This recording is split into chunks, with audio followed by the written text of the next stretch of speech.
Ivor the Engine. Do you remember last week I told you how Ivor whistled his one note for Evans the Song, the choir master of Grumbly Choral Society? And Evans said, no, he was sorry, that one note just wouldn't do for the choir, and Ivor wouldn't be able to sing with the choir. So all they could do was to take him home and put him to bed in his own little shed. The next morning, Jones's team came down over the hill as usual, opened the doors of the shed, picked up the firewood. Morning, Ivor, it's a lovely morning, choir or no choir. And he lit his fire. And soon they were out, down by the water tower.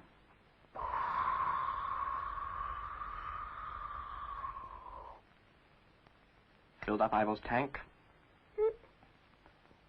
and off they started on their day's work. Past the signal box, and down into Llantisilly station. There's Di station, daydreaming as usual. Wake up, Di. Oh, morning, Jones. Morning, Ivor. And Di and Jones went down into the office. Jones, said Di, how is Ivor this morning? Well, he's not right, said Jones. He's not right at all. Well, I wonder what we ought to do about it. Well, look, you remember Evans the Song said yesterday that Ivor might be able to sing in the choir if he had the right note. Well, I was wondering if we couldn't get him a new whistle. Bass A or A flat, they said it was. I mean, we might be able to get him a new whistle from somewhere. Couldn't you try head office? Well, it's not as easy as that, you know, Jones. I can't just telephone head office, say, send me down a new whistle. Bass A flat, please. I mean, they would laugh in my face, wouldn't you? You see, there's nothing wrong with the whistle he's got, not for a railway engine. It's just that it's no good to sing in the choir with. Well, look, couldn't you just telephone them, you know, and put it to them gently? I mean, they might have a bass A-flat whistle down there or something. They can only say no, isn't it? So Di Station picked up the telephone. Owen, he said. Owen, I want the head office. That's right, the head office at Merioneth. Why, no, I spoke to them the day before yesterday, and now I want to speak to them again today. Oh, pull your little lever back, will you? Oh, hello. Hello, is that head office? Oh, Mr. Williams? Oh, Mr. Williams, it's Di here. Di from Llantisilly. Well, you know, we took our little engine down to Pontypool Roads and showed it to the chief engineer, like you said. Well, look, the chief engineer looked at him, and they said there's nothing wrong with him. Nothing mechanical. No, they said he's unhappy. That's right. They said something had upset him. Well, that's what they said. Well, look, Mr. Williams, we found out what it was. Yes, we had a little investigation, and it seems that Ivor is a very musical little engine, and he's not satisfied with the whistle he's got. No, it's a squeaky little whistle, and yes, that's right. Well, we thought we might get him a new one. Oh, I see. Oh, well, that's a pity.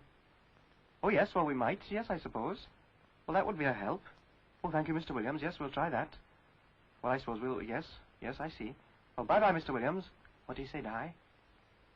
He said they haven't got any new whistles down there, but we can put one on Ivor if we can get one ourselves.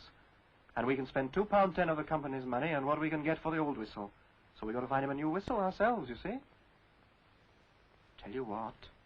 What about the congregational chapel that fell down in Llantisilly? Weren't there organ pipes in that? Well, I suppose there were. Let us go to Llantisilly and see if we can locate them. So they went to Llantisilly. Out of Llantisilly station, along the top of the hill.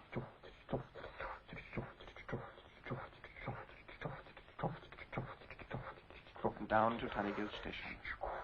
It was Claude Gillett, the station master. Morning, Jones. Morning, Ivor. Morning, Claude Gillett, said Di. Oh, it's Di station, is it? Company. Haven't seen you for years. Claude, we are anxious to find out what happened to the organ pipes that came out of that congregational chapel that fell down. What, didn't Mr. Jenkins have those? Said Claude. Mr. Jenkins was working in his shop.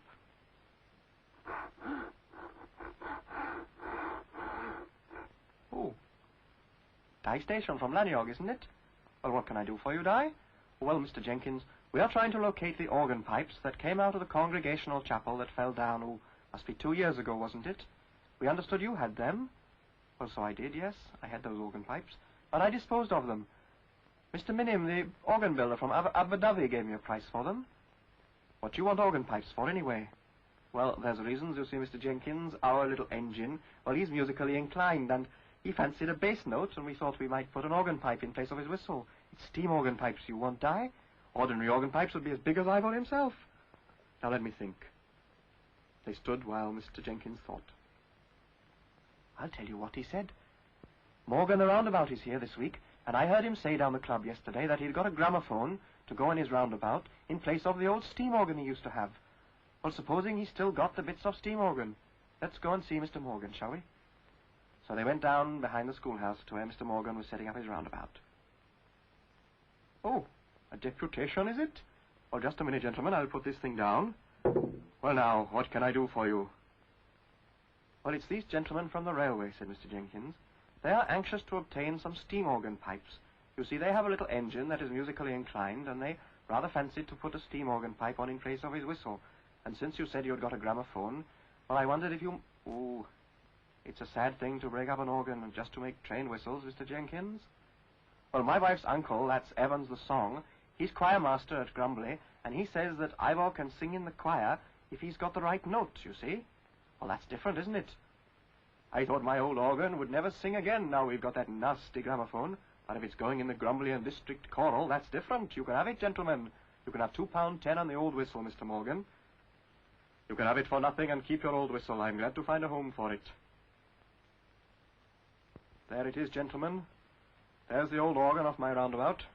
It's no use to me anymore, so you can help yourself to the pieces of it. They helped themselves to the pieces of organ and carried them back to where Ivor was waiting on Tannygilch Station.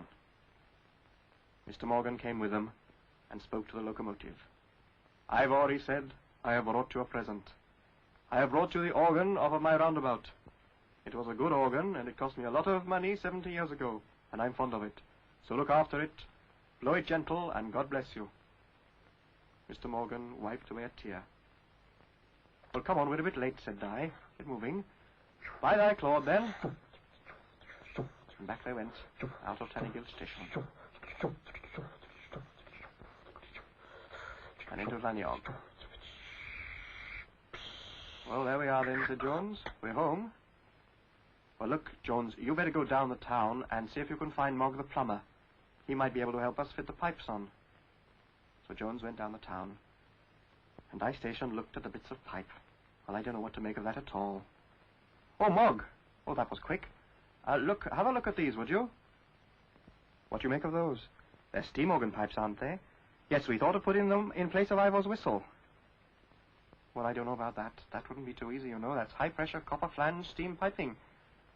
Still, we'll have a look, shall we? And Mog the plumber climbed up onto Ivor's footplate and started to undo his old whistle. And that's the end of this week's story. Bye-bye.